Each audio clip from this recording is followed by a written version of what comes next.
大家下午好，我哋三個係今日嘅大會司儀，我係 4D 班鄧俊興，我係 4B 班李子欣，我係 1B 班劉嘉慧。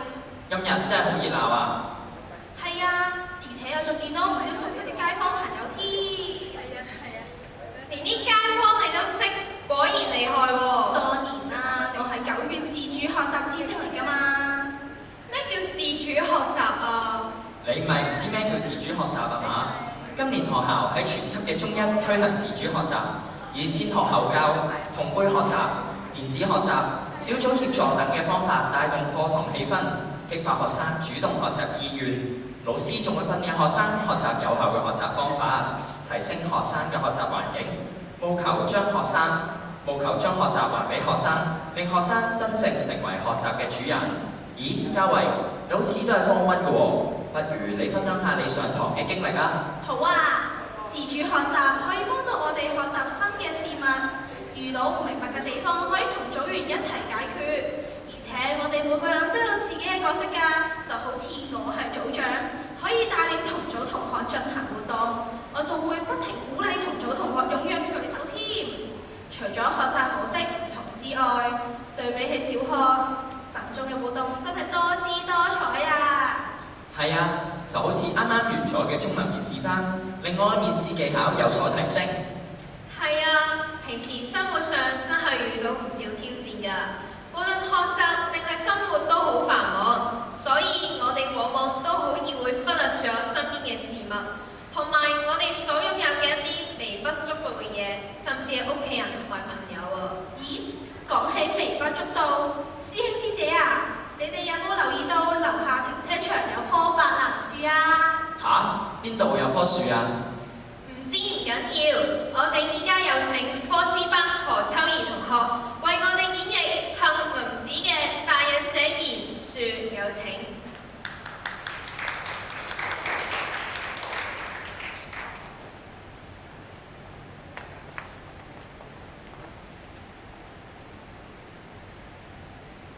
大隱者言樹，節錄杏林子。冬天下山看老房子時，一眼就看見這棵樹，光禿禿的枝椏伸過屋頂，一時也弄不清到底是什麼樹。春天的時候，樹開始發芽，猶如嬰兒手掌心大小的葉片，很快就在天空撐起一把傘。讓人不解的是，它一邊發芽長葉，而原先長出的葉子又急劇的由黃變紅，紛紛落下。樹葉不是都要經過一個春季的滋長，一個夏季的屈發，直到秋天冷空氣來臨，才會變黃變紅嗎？怎麼這棵樹卻是將生長的程序濃縮在一起？在春天的季節，同時地展現了秋天的顏色。學園藝的朋友告訴我，他的名字叫烏蔻，奇特的名字就跟他奇特的個性一樣。有些葉子簡直比楓葉還要紅，還要鮮濃。偏偏在葉柄和葉深處保留了一絲絲黃綠。一陣風過，這樣的葉子就飄然而降，在長滿青苔微霜的地上特別醒目。我很高興在塵世繁瑣忙碌的生活中，仍能擁有一棵樹，依靠享受樹的美麗的閒情。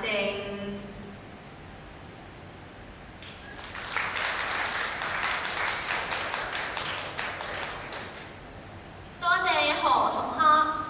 原來樹係咁特別㗎！除咗樹之外，我哋都應該多啲去欣賞身邊美好嘅事物啊！師姐，你聽唔聽到啊？你聽唔聽到啊？聽唔到喎，你係咪講緊觀眾嘅掌聲啊？不如各位觀眾俾啲掌聲嚟聽下啦！觀眾嘅掌聲當然唔少得啦，不過我講緊嘅係你聽唔聽到啱啱嘅雀仔聲啊？咦，又好似係喎，咁啲雀仔聲喺邊度嚟㗎？我知，咪就係 4D 班嘅李俊傑同鄧俊熙同學咯。我仲知道佢哋即將會為我哋演講佛學故事《共鳴了友情》。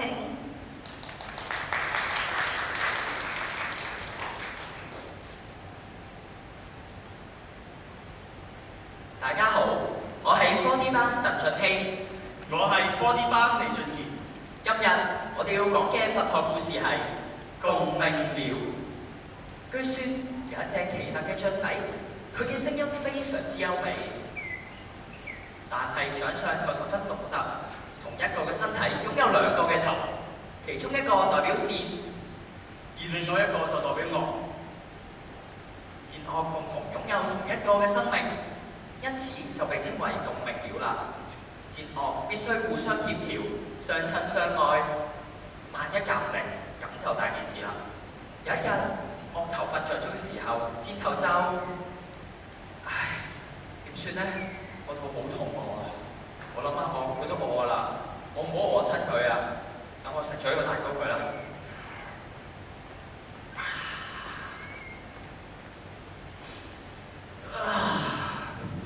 咦？點解個肚會咁飽咧？阿仙，你係咪趁我瞓着覺嗰時偷食嘢啊？唉，算啦，現在你今次第一次，我唔追究啊。又到咗第二日，啱啱瞓醒，個肚又餓添。但係我應承咗阿我，我可以再自己食嘢喎。算啦，食完之後同佢解釋翻咪冇事咯。呢條嘢野妹就等我食咗佢啦。好飽。咦？點解個肚又會咁飽咧？阿仙，你又趁我瞓着覺嗰時偷食嘅？你個衰長，我以後都唔理你啦。都過咗咁耐啦，點解阿我佢仲係唔理我嘅？唉，算啦，或者瞓一覺就冇事嘅啦，都係唔好諗啊。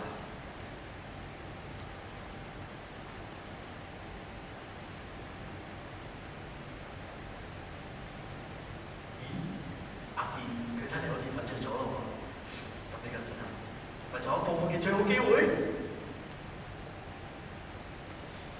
呢度有啲斷腸草，等我食咗呢啲草之後，阿仙佢就明白咩叫受苦嘅滋味啦。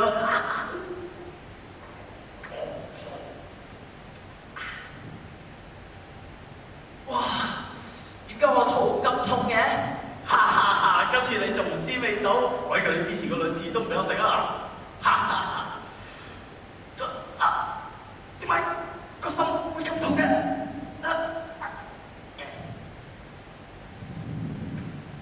共鳴了之意雙雙索命，係因為善惡彼此攻擊，互不妥協先會導致嘅。其實喺呢一個嘅世界上面，人人必須互相依靠、互相照顧，先可以生存落去。星雲大師曾經講過，我哋都係生命嘅共同體。